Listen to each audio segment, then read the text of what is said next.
I didn't catch it from the first time you said it. 2 seconds ago.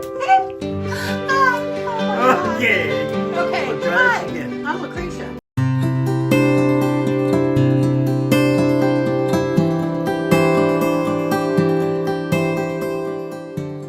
For a little bit today, we could talk about your channel. Thank you. It's nice to have been invited. I really appreciate it. Well, I have interviewed you one other time, and I think back then it's just getting to know people, kind of start, have a conversation, watch the channel, and see, how things happen for them, because it's different for everybody. Traveling is different for everybody.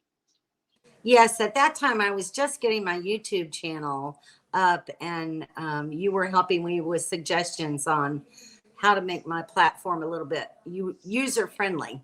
So I'll tell you what, I learn something every time, almost every time I'm doing something with YouTube, because it changes, and because I'm not the most technologically astute person there is. Me either. So it's a learn as you go program. Yeah. So do you want to tell everybody kind of who you are, what your channel is all about, and how you came to be, first of all? Okay. Well, of course, my name is Shirley, and I am widowed for about 8 years now. I'm 67 years old. I'll be 68 next month. And I travel primarily solo. So I started even back when I was still working. I'm a retired nurse now. But before I retired, I had purchased a teardrop trailer, and that's initially what I started with. So every chance that I got to have a few days off, I would take small trips and go on little vacations. Even took my granddaughter with me for a 2.5 week tour out to the Northwest. And it was just very enjoyable. And I knew that eventually, as time went on, that this was something that I wanted to do on a regular basis. I had a particularly rough spring one year with my teardrop. As you know, they're tiny and I couldn't stand up. And then you're outside in the elements when you're trying to cook. So I decided going full time, I needed something that was going to be more amenable to inclement weather and age and creaky joints. And so I purchased my Airstream. I understand. And I've been very happy with it. It suits me perfectly. It's taken me to a lot of beautiful places. And so I'm going to continue on with that. I'm well adapted to the living space, and it works for me. It's big enough. It's not too big. It tows well. And so that's what I'm going to continue. So did you and your husband do any traveling before he passed? It was actually a goal of ours. The traveling that we did was primarily cruises, and we did do some weekend camping with our kids and grandkids. But we were still camping in a tent back then. Oh. Yeah. But now the knees won't do that. So I had to upgrade. But no, he passed away before I could go full time and really travel and appreciate life. Well, I was looking at this, my journey to full-time RV life. So what about full-time RV life attracted you? Well, I've always loved travel. And, with my first marriage, we did a lot of moving back and forth across the country. My first husband was in the Air Force. And so we traveled quite a bit. And oftentimes I was traveling alone with the kids while he was already at an air station. And it was something that I was very comfortable with. I started doing it while I was young, while my kids were young. And so I just grew accustomed to it. Never really made me afraid. And I was very independent on my own, traveling with the two kids at that time. So it just kind of inspired me as I grew older, wanting to go other places and see other things. And now it's, it's that time in my life where I can actually do that. For the most part of my life, I spent working, taking care of a home and family. And I never really had the opportunity. We weren't rich people by any means. And so trips were short and close near home. We didn't have a lot of finances where we could, take a cruise and take the whole family or fly on a plane or whatever. It was things that were nearby. Uh-huh. So I want to see the rest of the country. You set out, you have your Airstream now, you have a nice setup, you have a dually? No. Okay, but it's still enough vehicle for Mhm. your RV, right? For your Yes, trailer. I tow with a Chevy Silverado 1500, which Uh-huh. is plenty big enough for my 20-foot little trailer. So A couple things about that whole thing. So you're a 60-some-year-old lady who is out traveling alone. I do know you have traveled with friends. You have lots of friends out there, and you Mhm. camp with them and whatnot. But there's times when you're by yourself. How Yes.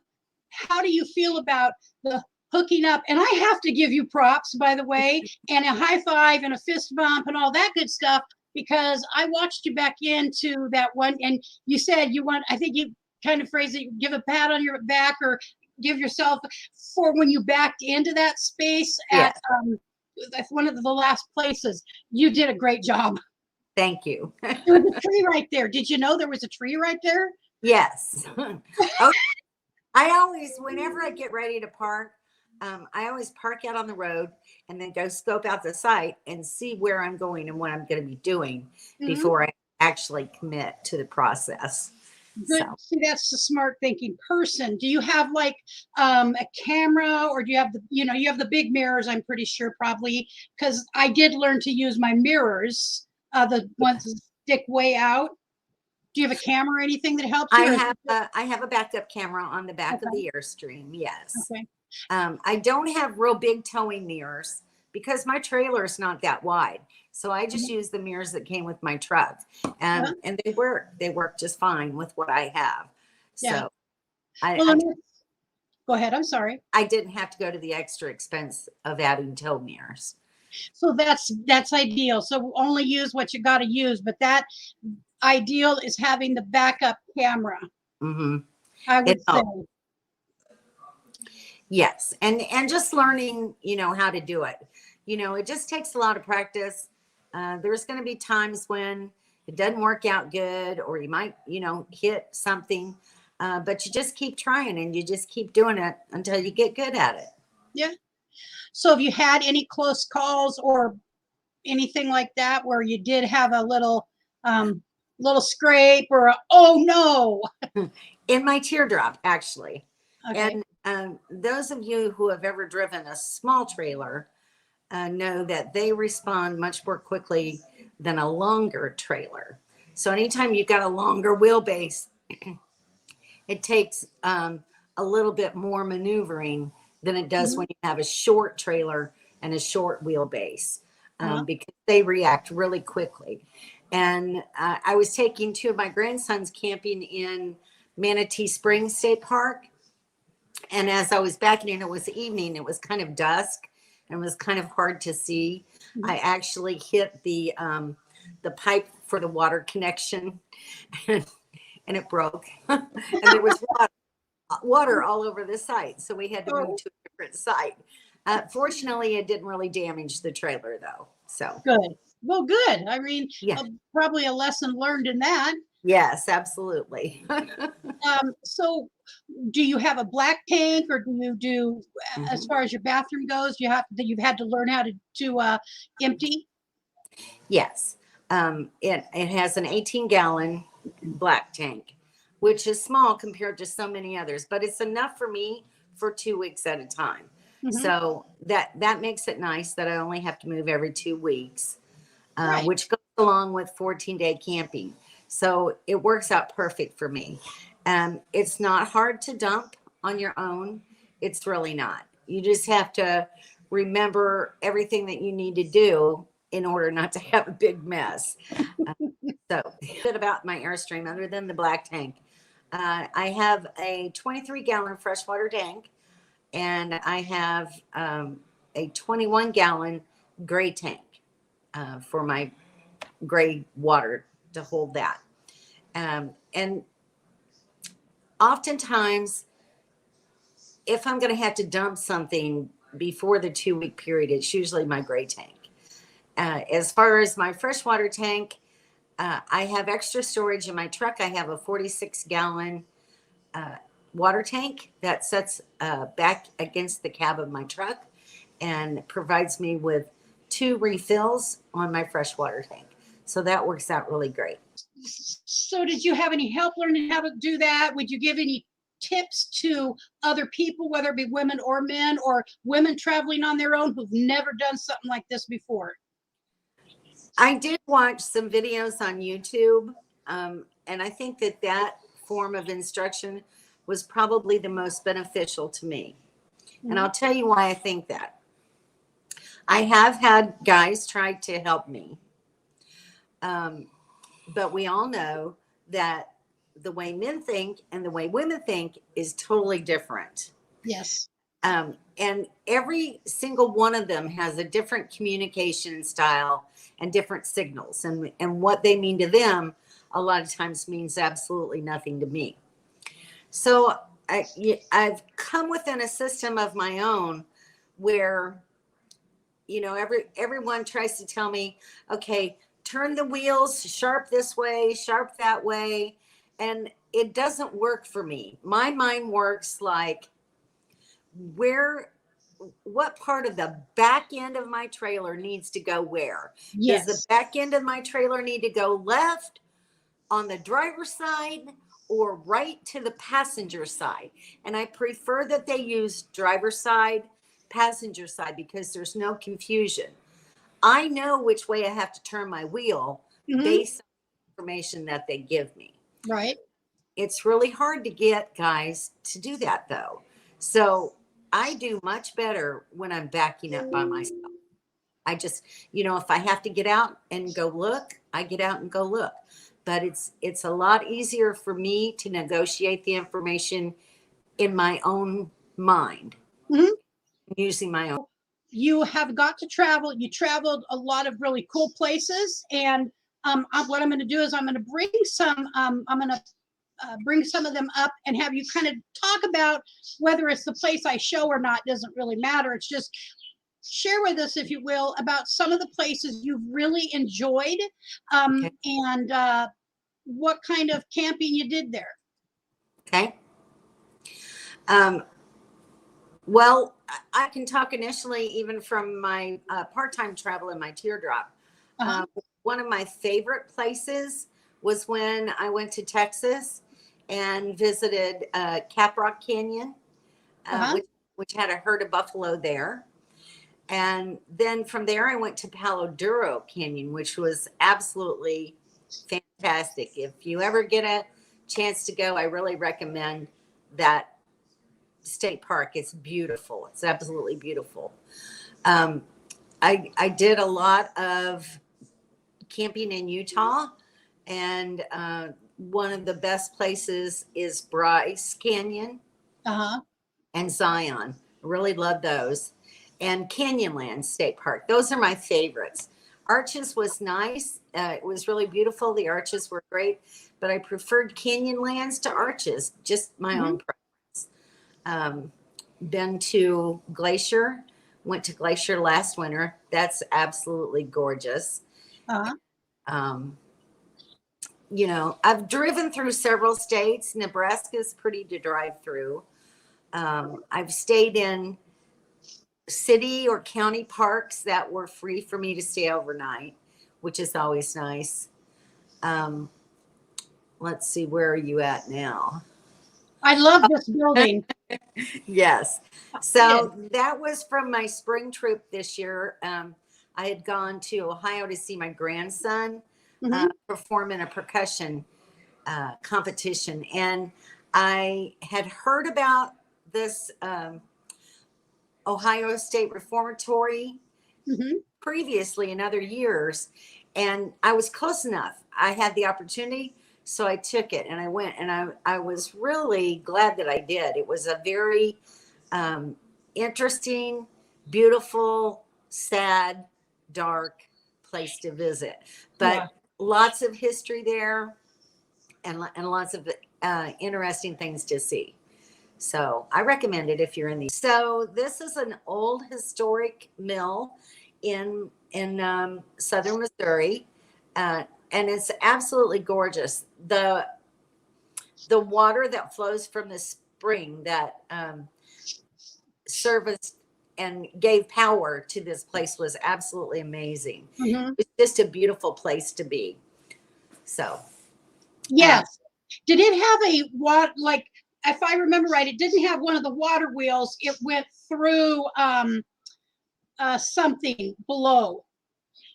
yes, they had turbines. Right. So it was a hydroelectric turbine that they used to power the mill.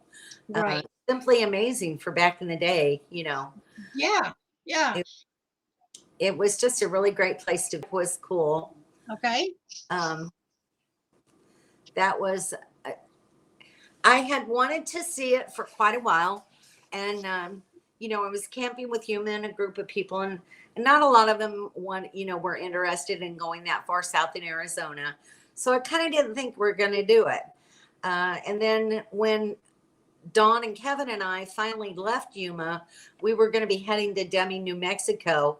And Kevin was like, hey, why don't we just, take a more southern route and see some of the scenery and go to Oregon Pipe? And I was like, that's great. That's fantastic.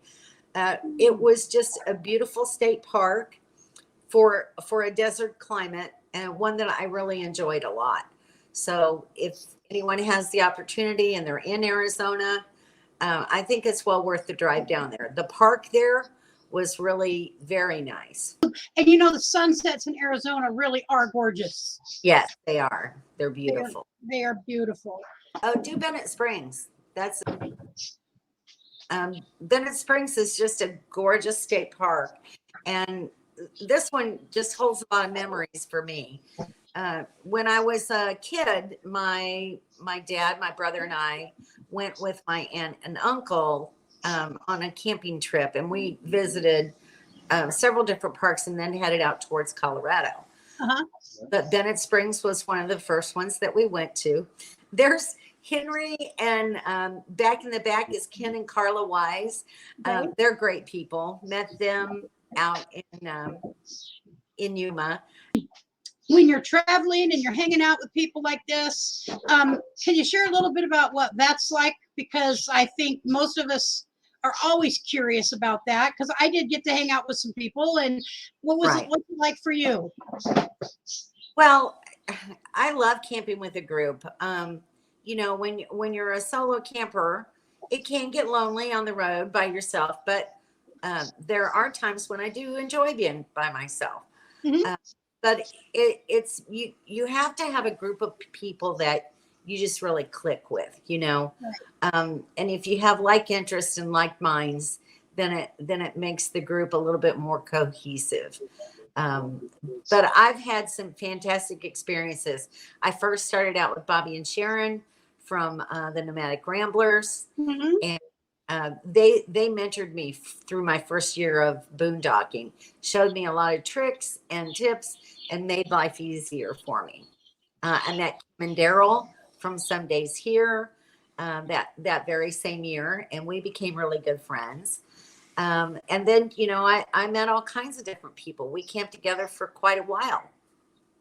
And then there are times when we all have to separate and go different ways for different. One year, because my son was in an accident and broke bones on the whole left side of his body. So I had to come and take care of him. And this year, unfortunately, I had to plan my doctor's visit in July, because the year before that I had a grandson that graduated in June.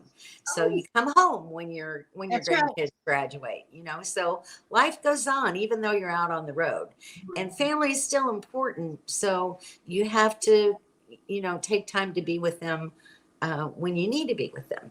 Sure. So I came home last June, saw the doctor then. And then, of course, I have to come at least once every year for him to renew my prescription so that I can get my medicine on the road. Mhm. So I had to make a trip home in July. And then other things have ensued, and business responsibilities, household responsibilities that I had to take care of. And so I'm kind of stuck here. And it's hot, and I don't want to go out anywhere right now because on the East Coast, it's really hard to find boondocking spots. And also at this time of year, is that your son? This time of year, you'd have to have electric to run the air conditioner. Oh, And I right. just want to go through that expense. I refuse to pay that much money to camp when I can do it much freer. So, yeah, Yes. yeah, it just irks me. And especially in this time of our lives when, prices just continue to go up and up. Gas is expensive. Food is going up. Everything is going up. So I'm sitting still probably until November this year. It's killing me. It's We've been I like a year and a half, and it's driving me crazy. But the medical stuff, which is one of the questions, is so considering, you're a lady over 60, and I know that things have cropped up that I didn't even know was going to crop up since I've been home. How do you handle dealing? So you go for your yearly exam and everything that we all would do, and medication up refills and whatnot. Have you had to go to an emergency room or deal with a medical condition on the road yet? No, Okay. very fortunate. I'm very fortunate that I haven't had to do that. So I'll continue to pray that that continues for me for Yes. quite some time. I've usually been a pretty healthy individual. Mhm. So it makes it a little easier for me to get out on the road. My biggest battle right now is my knees, and as you get older, I've had surgery on both my knees in the past. So it some days are not good. I understand.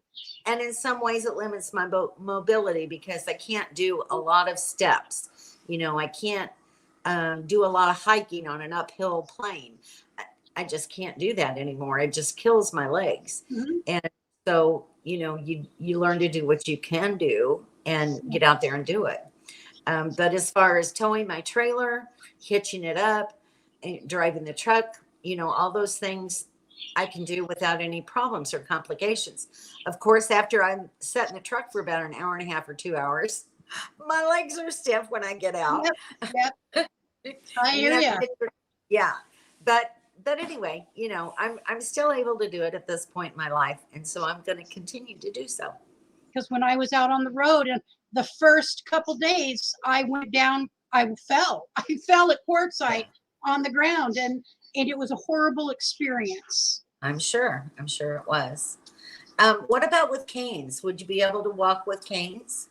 I I don't think Richard has asked me that. I've questioned that myself. So I'm thinking of getting a couple of the walking sticks. I'm Right. trying 2 walking sticks, and seeing if that gives me that stability. Stability. We'll see down the road. A jetpack. Yeah, jetpack would be nice. Yes, that would be great. Yeah. So when you're taking a couple of the walking sticks, I'm Right. trying 2 walking sticks, and seeing if that gives me that stability. Stability. We'll see down the road. A jetpack. Yeah, jetpack would be nice. Yes, that would be great. Yeah. So when you're traveling, you've been by yourself, what would you say on a scale of 1 to 10, 10 being the most scared you've ever been in your life? Have you ever been, where's the most scared you've ever been? Not with your vehicles, but with the surroundings, with unfamiliarity, people.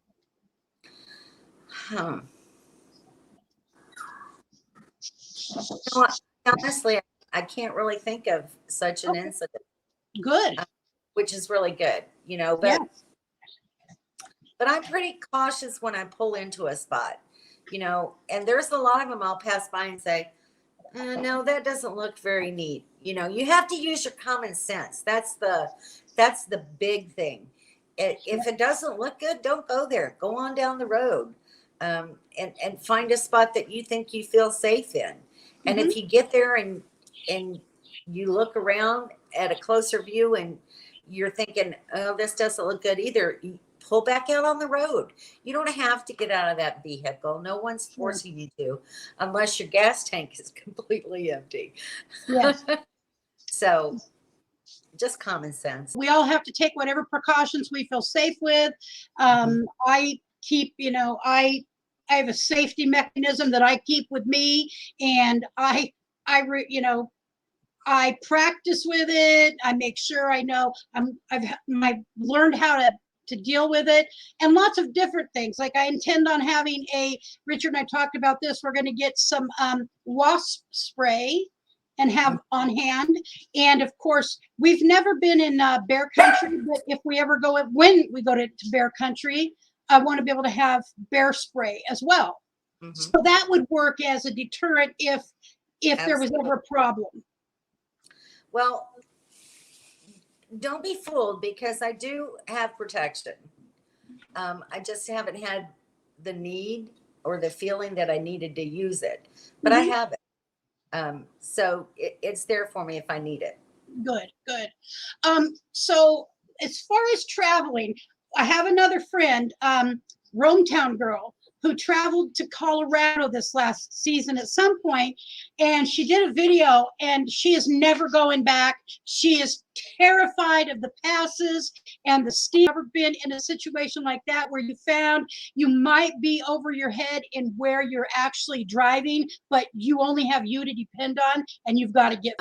My granddaughter and I, when we were out on our trip in South Dakota, someone had given us the recommendation of a particular cave that they said they were never able to find themselves. Well, my granddaughter, nothing would do her, but we needed to go find this place. And we looked for directions. We looked up videos.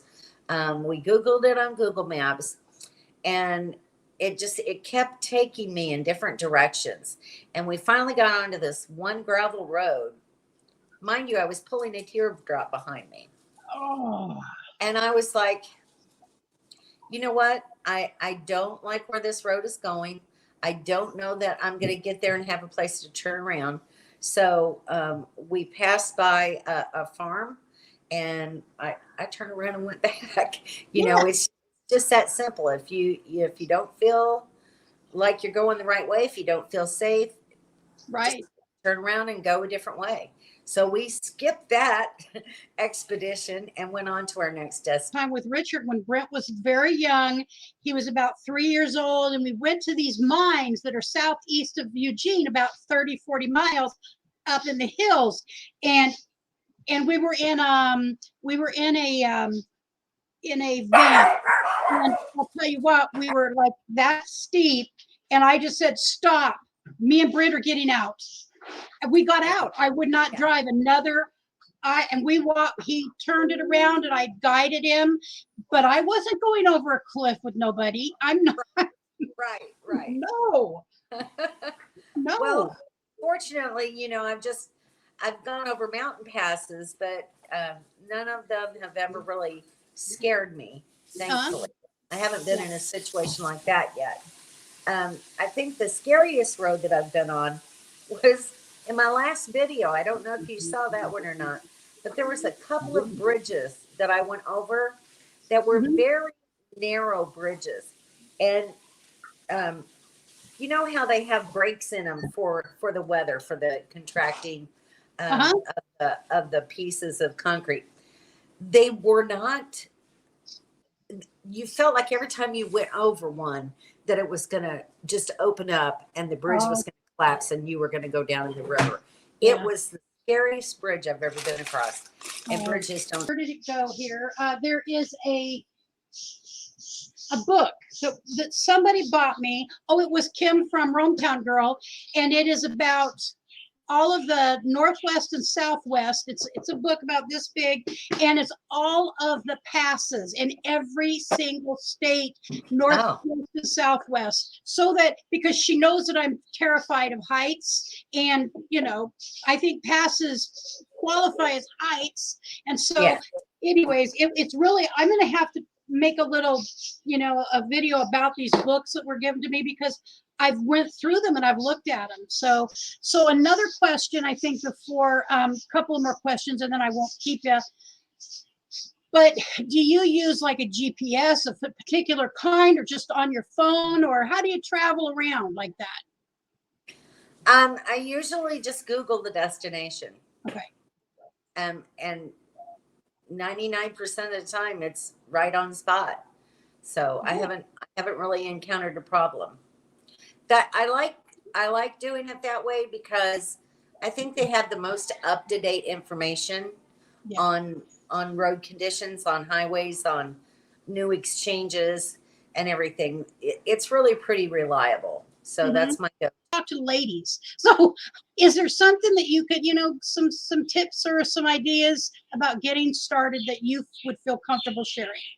Well, I think that the most important thing that you can do is to make sure that this is really something you want to do. Mm-hmm. I think that one of the best ways to do that is to start taking trips and take like maybe a 2-week trip and then try maybe a 1-month trip or 2-month trip, mm-hmm.